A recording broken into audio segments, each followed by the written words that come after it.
Hey guys, this is Hunter here. This is our second episode of the Fortitude Podcast. We're here with Sean Cahan and Michael Nyland, who's one of the founders of Fortitude and also founder of the Compass Military Division. Things we're going to be talking about today, the current market, and is this a good time to buy?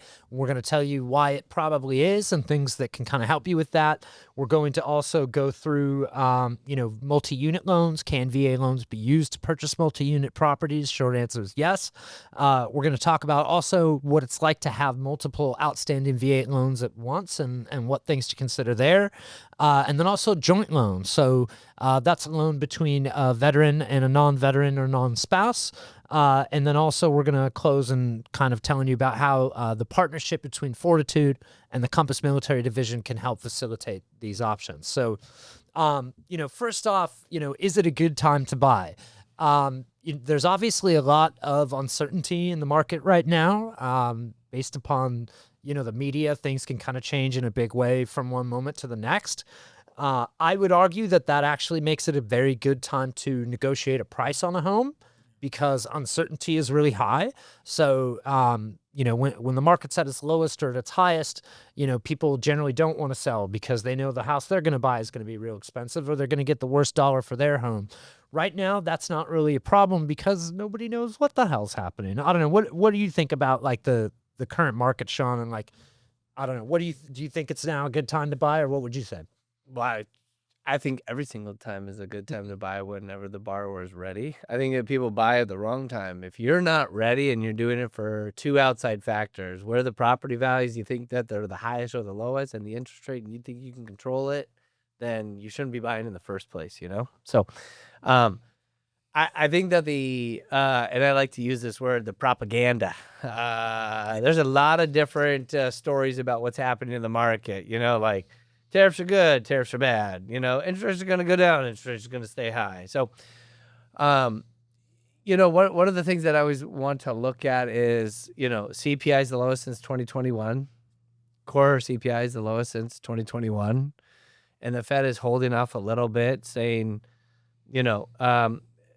we might be lowering, but we want to see what this new tariff does look like, and they have come to a conclusion. Cool. Those are just the facts, right? And I always like to take cool facts, right? What does that mean to the, to the streets? Is that maybe over the next 3 months or so that the interest rates are going to be just staying around where they are, like, high 6s to low 7s, okay? Just depends on where you're going to go. You might be able to get something in the low 6s, so be it. I'm only talking about the rule. There's always an exception to every rule. With that being said, does that really matter? And I always say, no, it doesn't really matter, because if you buy the home based upon the asset and the cost of the asset, and no matter what the terms are, like if you're going to go and use a VA home loan, which is the number one best, 0% down, you can do, unlimited dollar amount. We were even looking at doing a $7 million 100% financing, and yes, it's true. If you just look at the asset of your house and say, I'm emotionally connected to it, and that payment right there is awesome, then that's the one you should actually buy. Yeah, I mean, that's kind of what I was going to ask you next is like, hey, what would make it a good time to buy? To me, that's not so much a market thing as a personal thing. Yeah. Right? If you have a certain set of needs for a home, and I always encourage like borrowers when I first talk to them, like, hey, what are the check boxes you need to hit? Does it need to be in a certain school district? Does it need to have a certain amount of bedrooms and bathrooms? Do you want your own place that you call yours? Yeah. And then also, hey, can it meet your budget, right? I believe that if you can find a home that meets your needs and meets your budget, then yes, it's a good time for you to buy. I think the idea of waiting around for prices to go down doesn't really necessarily hold water. Or even the interest rates to go down. We just don't know. But here's the disadvantage of the lower of the... Okay, so the people that always get to take advantage and always nail the market are the people that are not trying to nail the market. Well, yeah, you have to act. Yeah, those are all, the people that have like the 2s and the 3% that they still have, they might have, strong-armed and got their offer accepted when it was bananas, okay? But majority of those people, and as we know, where did most of those 2s and 3s come from, and what were banks mostly doing? Those were called refinances. Those were not purchases. That was somebody that already owned the asset and took advantage of the lower interest rate to get down there. So people were like, oh my God, how'd you get it? Well, cool, I already own the asset, and it just so happened to be, and that's the interest rate. It's like the Schrodinger's cat of home buying. Until you actually buy the house, it is both too expensive and affordable, right? Always. Yeah. Until you actually make a move and take advantage of something, it's just a variable. It's just an X with a question mark next to it. Just there. So yeah, is there good times and bad times? Is there uncertainty in the market? I don't think that I've ever been in the mortgage space where there's not uncertainty. How fun is that? In 2020, uncertainty. Am I going to get my offer accepted? And do I have to come out of pocket $100 to $200 to $400 to $1 million over the list price? That's more scary to me because we're talking about scratch. Everyone knows what scratch means. That's what you got saved. Stack those chips, bank account. Okay. That I want to protect. Well, and that, like you said, the certainty to the interest rate is inversely proportionate to the uncertainty of the price, right? The more certain you are, you're going to get a low interest rate. The less certain you are of what kind of price you're. Well, I mean, look what we just closed last week, right? Like the guy, they never used their VA in like 20, 30 years. Like he was a new construction. He's had boxes in his garage for 10, 15 years he's been renting, and he's been sitting there. He hasn't been in his house, but he just finally took a leap. But he's been trying to guess the market for 15 years. Yeah, and completely missed the market. Well, like, but in 5 years from now, he's like, I can't believe I made the decision, right? Yeah. It's just it works in his budget. We did some cool things with it, but like he couldn't believe he can finally put some Christmas stuff out or some I Love Me boxes. Like we were unpacking his garage last week. We got the keys, everything was great. He's like, I haven't seen this for 15 years. I'm like, what are you talking about? And he goes, yeah, it's been in there because the owner that I have wouldn't allow me to do it because I'm renting. So I couldn't put it out. Yeah. Now I finally can. I'm like, why? He's like, yeah, I was just trying to guess it. I'm like, look at the loops in 15 years.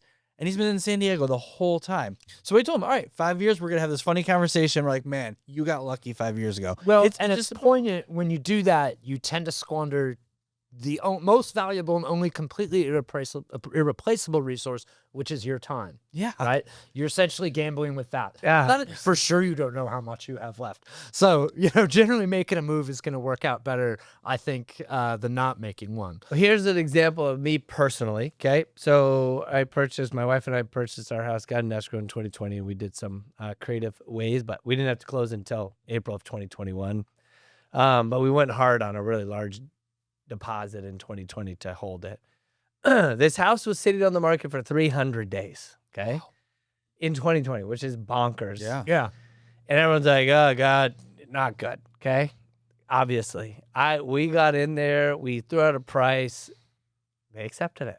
They liked our family. We're like, wow, this is great. Now, I did an extensive remodel, yada, yada, yada, right? So now we come to 2025. People are like, dude, you got so lucky. How did you get that house? And at the time, you maybe didn't think that. That thing sat on the market for 300 days. I think the whole entire world knew that house was on the market. I didn't get lucky. What I did was I looked at it. I said, I have the vision. I'm going to make some changes over the next 3 years. Yeah. The changes that I've made, now everyone thinks that I'm the luckiest guy on the whole planet.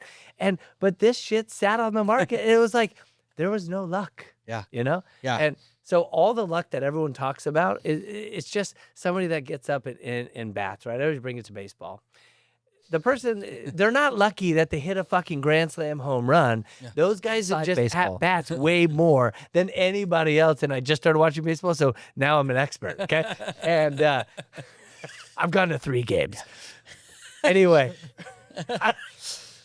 that's what I'm saying is luck actually just comes from the at-bats. Yeah, that's all. Totally. So just get out there. Stop holding back. Don't be on the fence. Yeah, 2014, I was at 5%, right? We were at 5%, and then it went down, and then we refied twice. But we also redid our whole entire house, and I was like, oh my gosh, you're so lucky you can do 1.5 right now, 1.3 in your neighborhood. Yeah, but blood, sweat, and tears. How many refis? And at the time, it was probably the highest house on the market. I came out of and I came out of military housing, right? And it wasn't benefiting anything I was doing, and it was just made sense because all my money was going to military housing. But now I get my BAH. My wife was fighting us. We were going everywhere. She could tell you. She's like, we got to a couple hours. She's like, no, I'm not going to go in the place, right? Okay, well, the realtor was like, "You got to be kidding me!" Drove all the way out here, right? She was just mad. She wanted to be in the PB life, loved it. She'll tell you this is hilarious now, but now it's like, wow, 11 years later, she's like, "Oh, now we can use this." Like, it's just taking the step, right? But also comparing a lot of areas, right? Like people here, they might be from the Midwest, or like we're from Michigan. Like what I'd pay for here for what I get in Michigan, we were talking about a house on a lake and land. Here, you're like just next to each other like this, like. Oh my gosh, everyone's right next to me. I can talk to my neighbor through my window and see their window.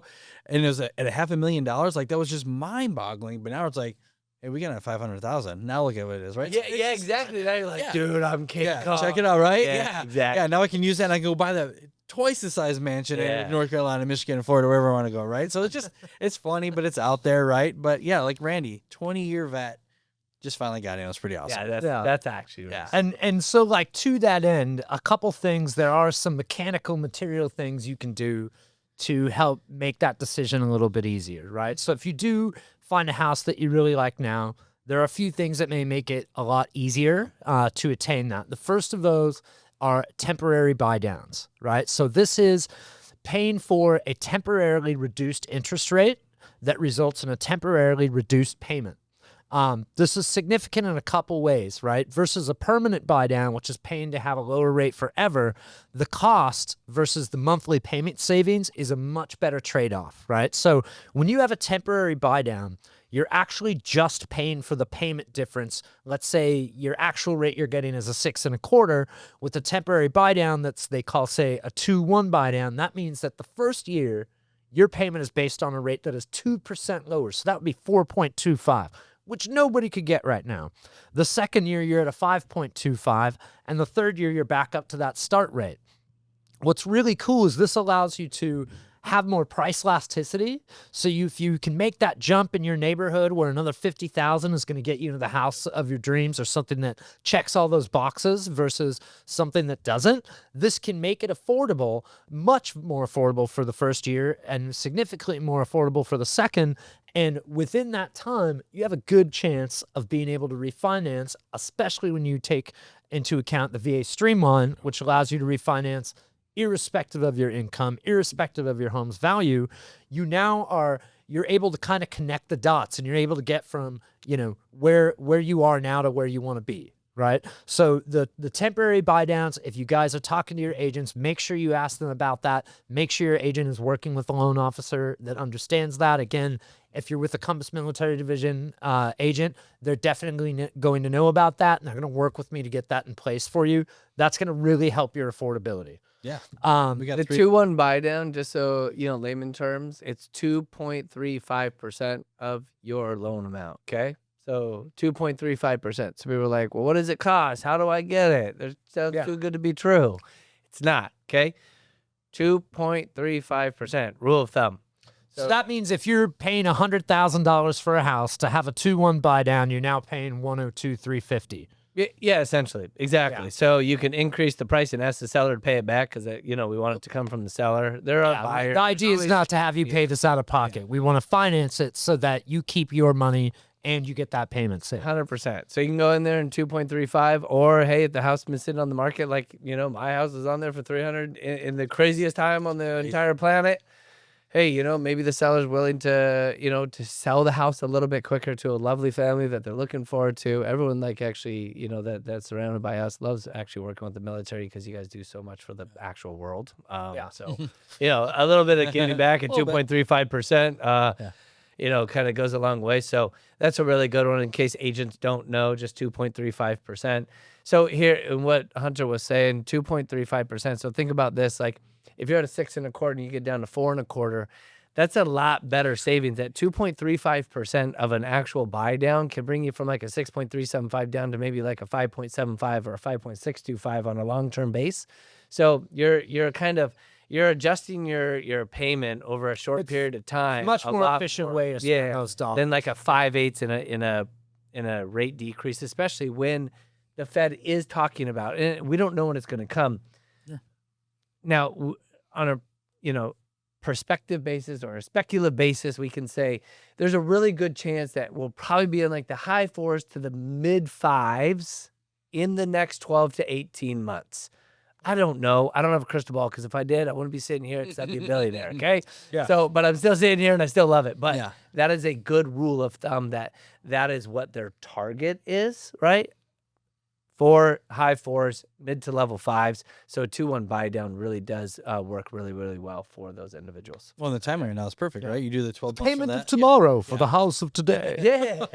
Well, from an agent perspective too, what that does for you is also like when you start looking at the MLS searches, right? That could break you from one price point to the next, where you have, where it could be, there's a lot of renovation to do here. We could do it over time, or now I'm up here and it's like turnkey. yeah, turnkey. Yeah, We just totally. did it, right? That went from different kind of complexes this last month and a half searching for the guy and his wife, but there was so much work. You guys in his 60s. Yeah, it was a bunch of list of It compromises. was tons of that, Yeah. right? And then now it came down to nothing, repaint and cabinets, and he's in, right? And now he's in a better complex, feels safer. It was just kind of a nice situation. Or our other guy, friend of ours, he's in his dream house in one of the areas here.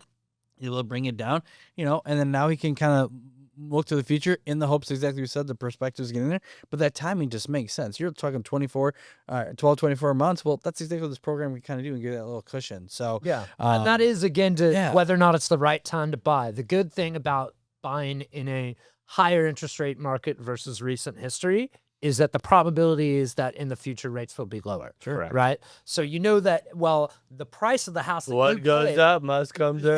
Yeah, but you fix that price of the house when you buy it, and you know that probably the cost of ownership is going to decrease over time. Coincidentally, the value is probably going to increase. yeah, right. Another thing that really helps, right, is the bigger the home prices are, the bigger the closing costs are, which means it can equate to more money out of pocket. So again, that's one of the great things about working with the Compass Military Division. I've been working with vets forever, and one of the first things I would do when I would talk to an agent is say, hey, we're trying to get this guy in this property with absolutely zero out of pocket, right? And the agents who didn't know the VA program, they would push back on me. When you're working with a Compass Military Division agent, they know that a seller concession is going to be the goal. If it's to pay for a 2-1 buy down or just to pay for all your closing costs. So again, like with the buy down, this means we're negotiating the closing costs into the house, into the price of the house, so that you can literally get into a house with not a dollar out of your pocket. amazing. If we do it right, you even get your deposit back at closing. So that also very much helps. I'll touch real quick on something called a VA assumption. You guys will see these when you're looking through the MLS or your agent's sending you things. It may even say it on Zillow now, right? And they're saying the current owner has a VA loan and it's assumable.